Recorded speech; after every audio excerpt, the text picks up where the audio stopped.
La fin de l'année n'a pas fait de cadeau à Céline Dion. La chanteuse de 54 ans a conclu 2022 en annonçant l'annulation de plusieurs concerts, empêchant ainsi son grand retour sur scène après une absence prolongée. Une situation tendue et difficile à accepter que la diva doit combiner avec les comportements pas toujours sympathiques de son aîné René Charles. Le jeune homme de 21 ans, toujours proche de sa mère, semble s'en éloigner au fil du temps.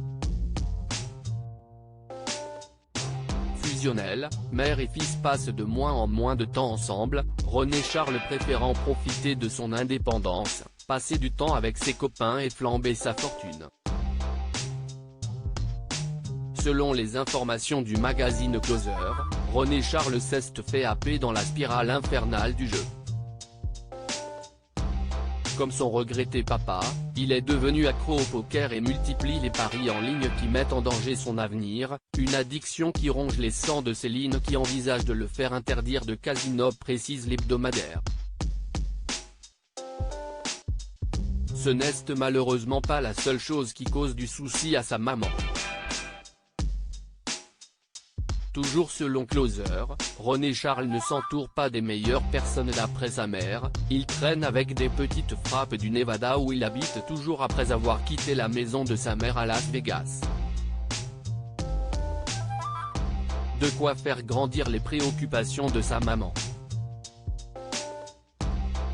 L'épreuve de plus pour Céline affaiblie, le teint fatigué et la mine sombre, Céline Dion suscitait les interrogations du côté de ses fans.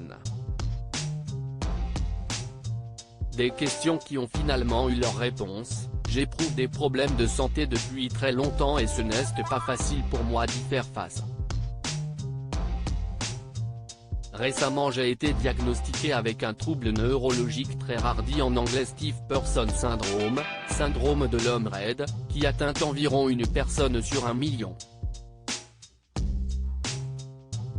On ne sait pas encore tout de cette maladie rare, mais on sait maintenant que si est-il à cause des spasmes musculaires dont je souffre.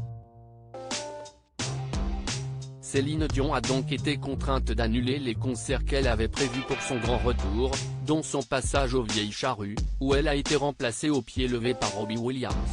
Il faut dire que l'artiste, parrain controversé du grand retour de la Star Academy, a une actualité chargée avec la sortie d'un nouvel album. Espérons pour lui qu'il arrivera à faire oublier l'absence de l'une des plus grandes chanteuses de l'histoire.